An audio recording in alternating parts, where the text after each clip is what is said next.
Hi guys, welcome back. The last time I showed you how to do the mask that had the elastic that's inside here. Well, a lot of people are saying that they break after time and everything. So I want to give you an option for those of you who do like the pattern and do like the elastic, but have issues with it breaking over time. So there's a couple ways that you can do it, and I've remodified the whole thing. First thing is I created, sorry for the camera going in now, I created a pocket on here. That one I actually did inside out, to where it holds the string or the elastic inside. So you can change that around. You can use it with shoelaces.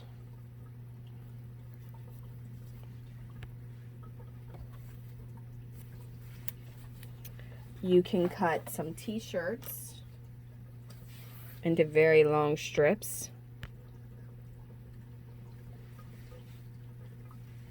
And then have ties. Now, one thing I will say with this is, let me move it out a little bit, maybe you can see better.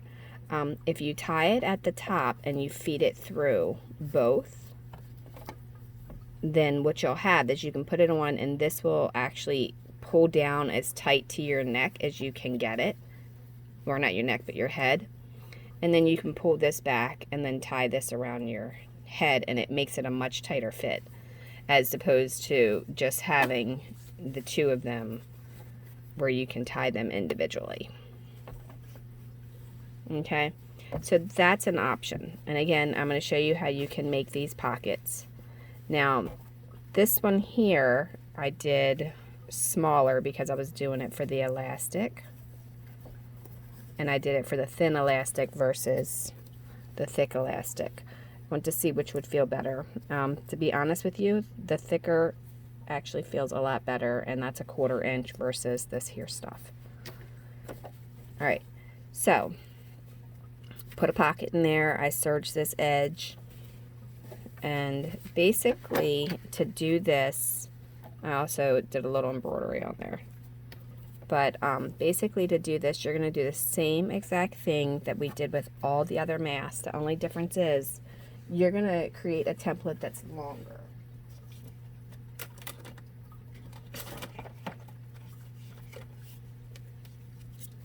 Okay, so here's the regular template, and then here's the extended template. All right, so you want to go ahead and do this template about 1.25 inches to 1.5 inches, depending on how much you want to have fold over. All right, so I mean, if you look at the template here, you're looking at it's at 3 here, and then if you wanted to go over to 5 or 4.5, you could, or you can kind of just stop right there, as opposed to having it, you know, be just the regular length. All right, so here's the difference in the size. I don't know if you can see it, but like you have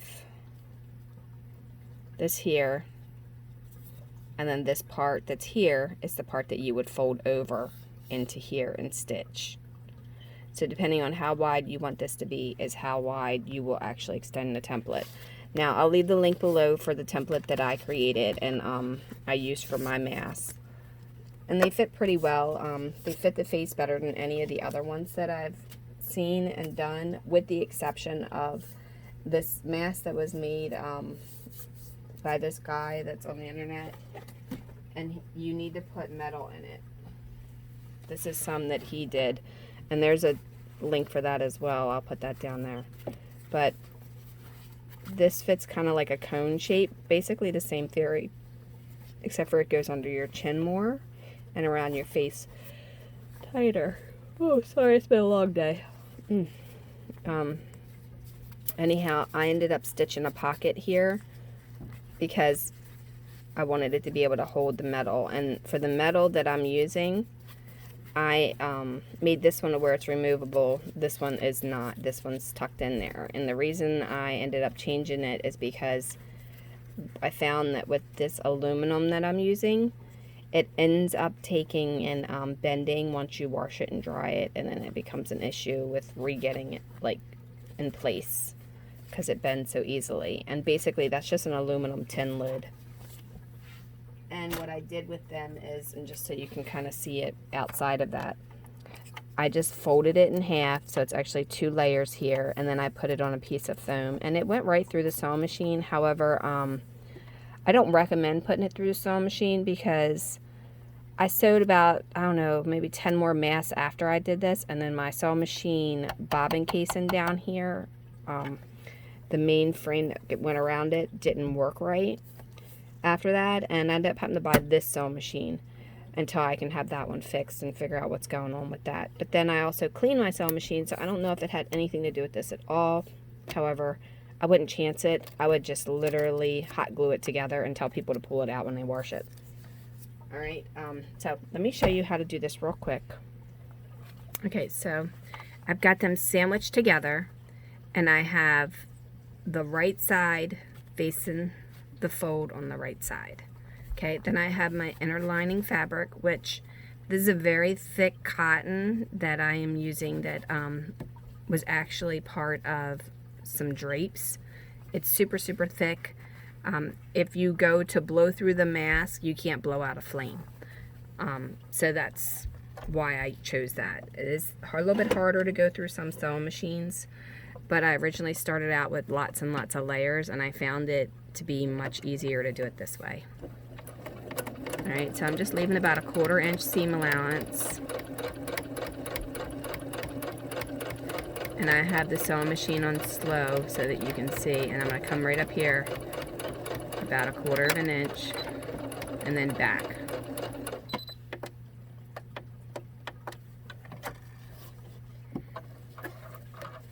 For some reason I didn't want to cut. Alright. So now, just to make sure I've captured all my seams, I open it back up and check to make sure. Okay? Now, one thing I will tell you, I found that if you buy a sheet, the cotton is a little bit more woven than buying the fabric in the store. Right. So now once you've got that done, and then not all sheets are woven, by the way, as nicely as some fabric, because some of the fabric is actually made very nice, but others are not, because they're just made very cheaply. Alright, so I'm going to do this again. I'm going to stitch up here the same way.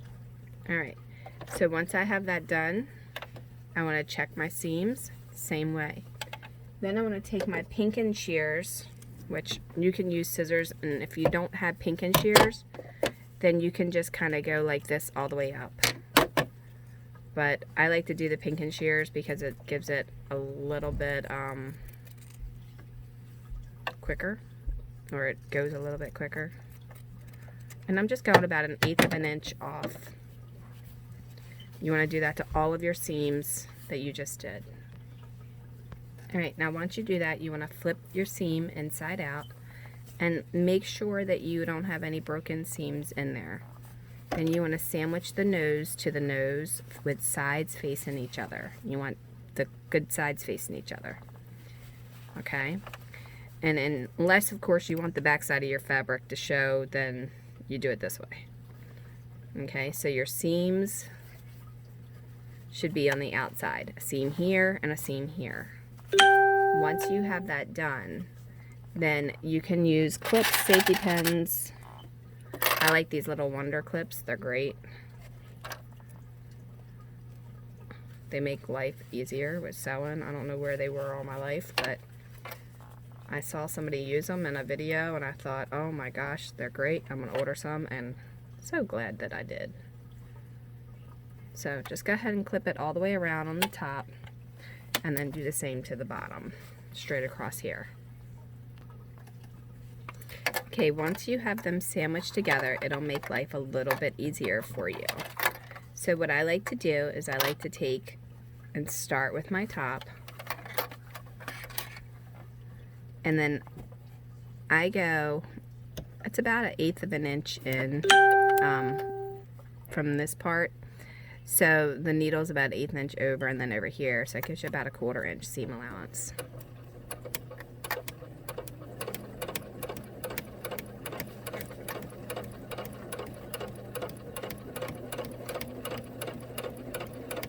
And then you just want to stitch all the way around up here.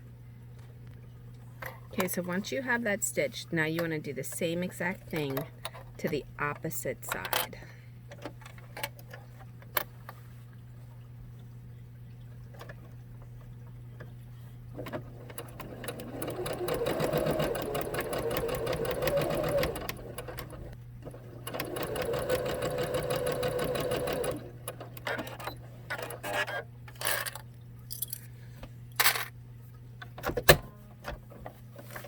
Okay, now you want to take the pinking shears and trim off all your edges. Alright, so once you have all your edges trimmed up with the pinking shears, you can flip it inside out. Don't flip from this point, you want to flip from this point. And I forgot to mention to you, you need to cut one with the inner size for the inner layer, because otherwise the sewing machine's not going to go through it very well. So 2 at this one and 1 at this one.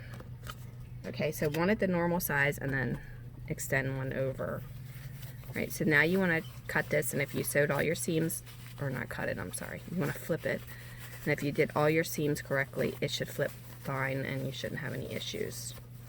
Now I'm also doing with these, which I didn't do with the ones in the beginning, a top stitch, because I feel like this fabric is a little bit more flimsy than the other stuff when it comes to being softer. So I feel like once it's washed, it's going to lose its shape and you're going to have to iron it every time. So by putting the top stitch in there, it'll actually help it a lot. Alright, so you want to make sure you have your nose seam together. Don't push too hard on it because you don't want to pop your seams out if you didn't serge it. Okay, and then make sure it's all good, and then it should pretty much be even. If it's not even, then you can fix that in the serger. And I didn't stitch all the way down to the end because I serged it off, so it doesn't matter. Okay, so now I'm going to run it over the serger and serge straight across here. At this point, if you don't have a serger, you can tuck that in like this, stitch across, and then fold it. But I'm going to serge it because it's easier. Okay, to serge it, I just literally lift up my presser foot. I'm keeping it even with the edge.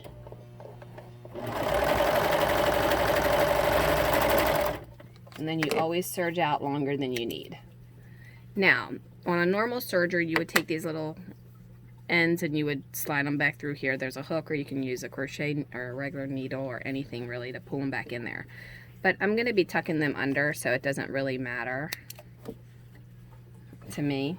I'm not really worried about that. So I'm just going to trim them off. Okay, so once you have that done, now you want to go through and you want to top stitch the entire thing. Roll your seams to make sure you got your seams completely out. You can iron it if you like. Iron it will actually keep it a little bit more stable, but I'm okay. I'm not wasting that time ironing it. So I'm keeping this even with there. And then I'm just going through and I'm going to do a top stitch all the way around. It doesn't have to be perfect, but you do want to have it to where it's at least there. When you get to the nose point, it's going to want to bunch up on you. So you need to flip your nose out and then pull it back taut.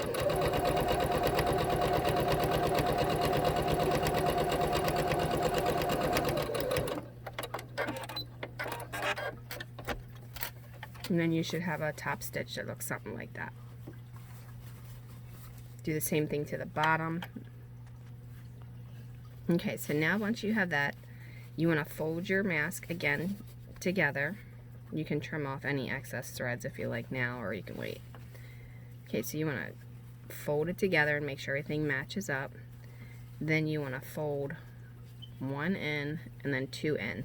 They should fold even with the material that you have cut on the inside. So remember how I said you need to cut one smaller? That's the one. Alright, so then your seam should be pretty much exactly the same when you fold it in.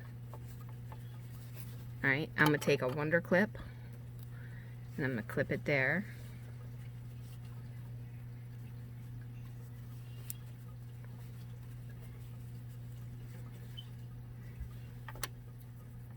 Another one and clip it there. Alright, now for my corner where I said I serged it, I just tucked that corner under just slightly, because then I don't have to worry about that serged edge and wasting that extra time. When you're making a lot of these, time sure does matter. I don't even know how many I've made so far, but it's been a lot.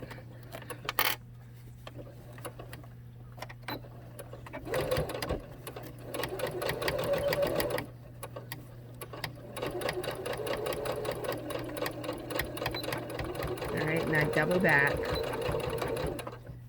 Now, you can leave it at that and just do one row if you like. Or you can go back over and double stitch your stitch. Just to give it that added pull strength. I didn't stay on my line, but you get the point.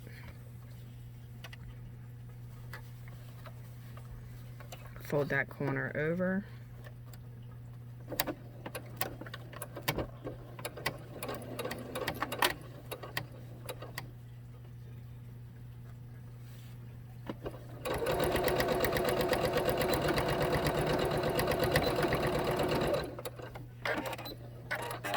Alright, so then you have a mask where you can have seams in it.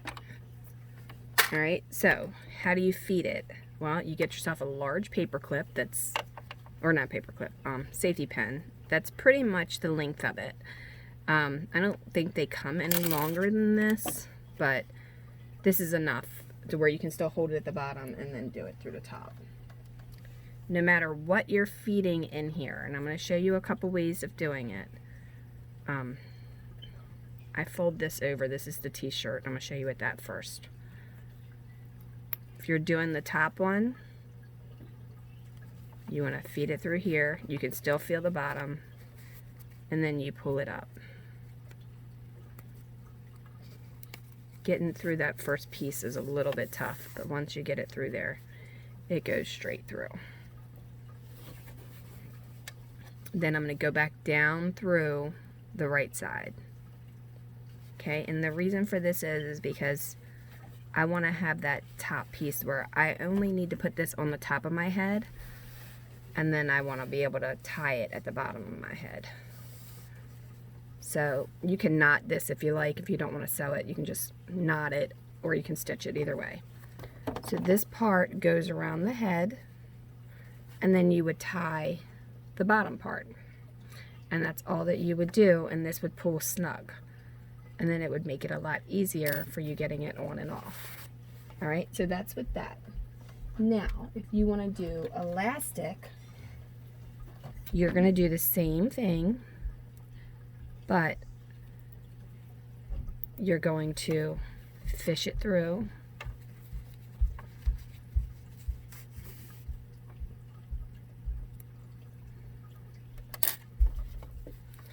And then you're going to want to tie it off. Keep your knot as close to the edge as you possibly can get it and pull it nice and tight. Once you have that, then you want to pull that knot back through here.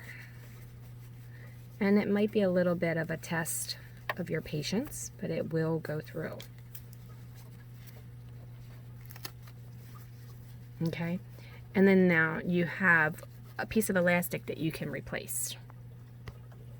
Okay, so if you like the elastic, that's definitely the way to do it. Because this way, I had issues with the thickness of the material kept bunching up over with the sewing machine with the elastic in there, because this here is super thick. I mean, that's an 1/8 inch that I was trying to fit into the sewing machine.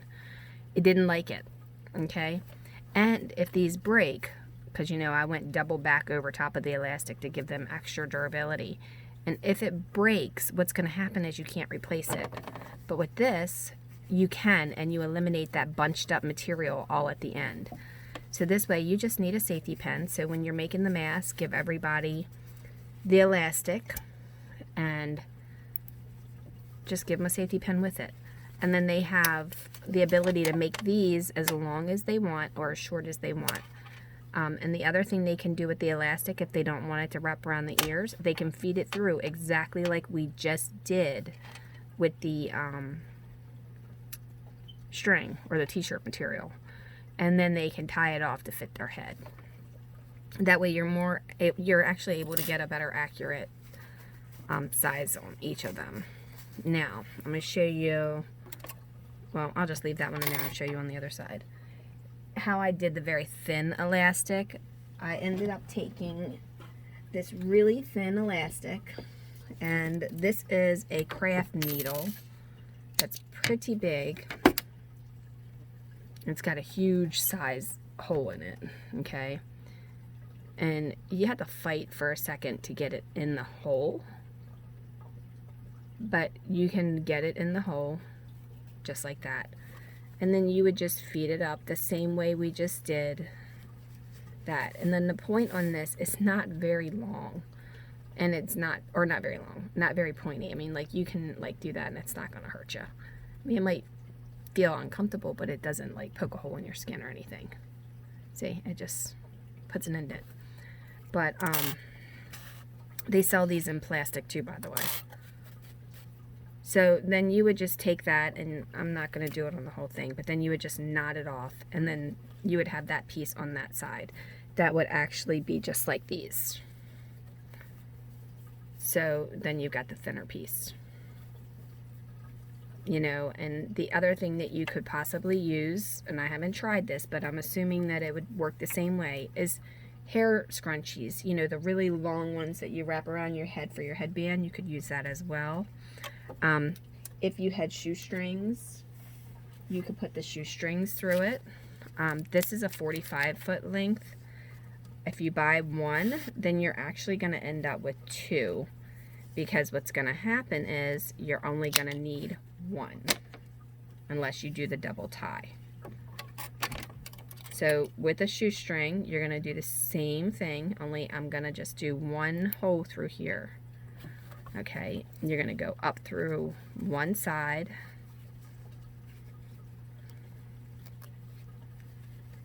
and watch that little piece, it's trying to get caught up on the fabric. You might want to tape this off here if you've got one of those ones that are popping out like it just kept trying to catch up on the fabric there. Just kind of tape that around, and then it'll keep it from getting caught up on that fabric. Alright, and then you want to go down the other side.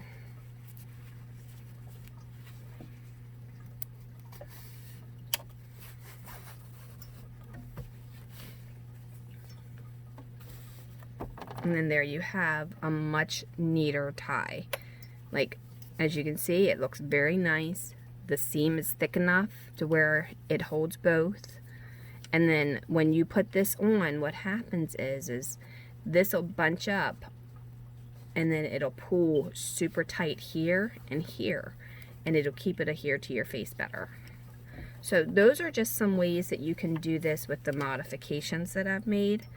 And hopefully you'll be able to make some masks for people that you know, and just let them know that they are not N-95 certified by any means, but the material that the CDC recommends with the different layers of cotton and stuff, or the thickness of the cotton fabric, is on their website, and then you can find those actual recommendations on there.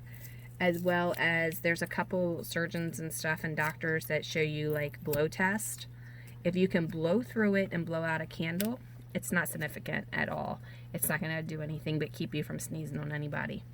So that's something to keep in mind. And do not put these on infants or children. Keep your kids at home.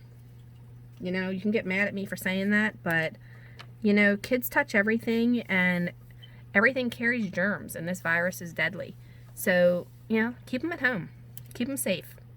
You don't want to take any chances, and babies can't tell you they can't breathe, and they definitely can't breathe through a mask.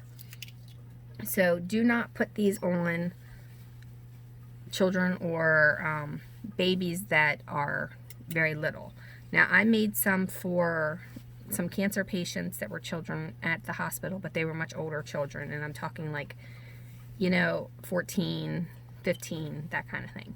So make sure that when you're doing it, you know, you're safe. Or if you are using them for children, make sure that they're able to talk. That way they can tell you they can't breathe. Don't put it on anybody that's little, that can't speak. All right, and keep safe. Hopefully this pandemic will be over with soon and we don't need these masks anymore. But until then, stay at home, social distance, and enjoy everything that you can while you can.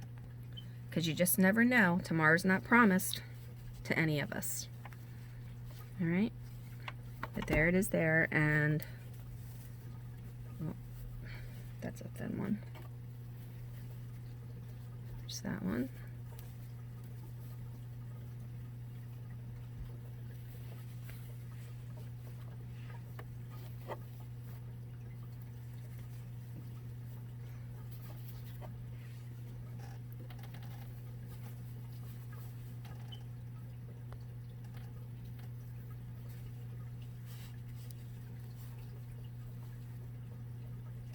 All right, thanks a lot and have a wonderful, wonderful day. Hopefully this tutorial was helpful. And again, the pattern includes doll sizes, so you can make them for your dolls that want to, you know, play hospital. Keep those kids busy while you're at home, and think about all the things that you couldn't do when you had to get up and go to work every day, and then enjoy that. I know personally myself, I cleaned out my closet that has been needing it for, I don't know, 10 years. I had stuff in there that I didn't even know I had anymore. And, you know, I figured if I didn't see it in 6 months, I didn't need it, so it went in the garbage. And it felt really good, you know, to clean that out and get rid of that old stuff. And, you know, in fact, that's where this yellow t-shirt material came from, because it was from an old shirt that I used to have that I didn't wear anymore. So, you know, have family dinners. That's nice. You know, we haven't sat down for a family dinner because we've been so preoccupied with sports and so long that, you know, life just caught up with us and got us busy, and we hadn't been able to sit down and actually eat dinner together because everybody was running in different directions. You know, the older two, you know, one has a child and the other one, you know, doesn't have any kids yet, but they're both adults, and then the younger one is 14 and sports 24/7. So to sit down and have dinner with everything being canceled, that was really, truly nice, and it was a blessing. I enjoyed that. And just try to look at the positive things in your life and enjoy what you have, because, you know, a lot of people still have to go out and they have to, you know, put their lives in danger for us every day just to be there. You know, I mean, think about all the people who are working at the grocery stores and at the Walmarts and the UPS and the FedEx. They still have to go every day and be out and about. And this virus lives on surfaces, so everything they touch and everybody they're around, they're putting their life in jeopardy for us. So be thankful for them and enjoy what you have. But in the meantime, I hope you guys took this tutorial and was able to use it, and have a blessed day. Thanks a lot. Have a wonderful, wonderful day.